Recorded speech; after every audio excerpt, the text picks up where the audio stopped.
হামের সংক্রমণ প্রতিরোধে প্রাথমিক স্কুলগুলোকে প্রয়োজনীয় নির্দেশনা দেওয়া হয়েছে বলে জানিয়েছেন প্রাথমিক ও গণশিক্ষা প্রতিমন্ত্রী ববি হাজ্জাজ।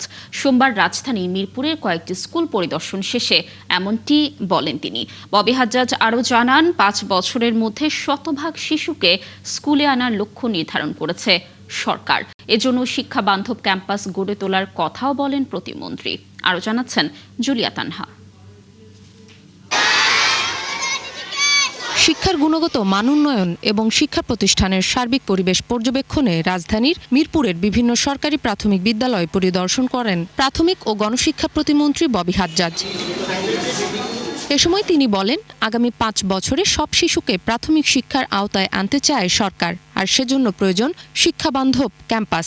আমাদের ৫ বছরের টার্গেট হলো যে আমাদের 100% মানে ওই যতখানি 100%-এর কাছাকাছি আমাদের ফুল টার্গেট আসলে 96% আপনার 5 to 10 ইয়ার ওল্ডসদের মানে 5 থেকে 10 বছর বয়সী শিক্ষার্থীদের আমরা যেন স্কুল ক্যাম্পাসে নিয়ে আসতে সক্ষম হই। প্রত্যেকটা সরকারি প্রাথমিক বিদ্যালয়ের জন্য মিড ডে মিলের ব্যবস্থা করছি, মানে খাবারের ব্যবস্থা করছি।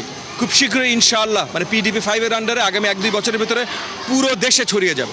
LGED যাদের অধীনে এই কনস্ট্রাকশনগুলো হয় তাদেরকে নির্মাণকারী সংস্থা তাদেরকে আজকে এখানে ডাকা হয়েছে। এগুলো নিয়ে আমরা আলোচনা করছি।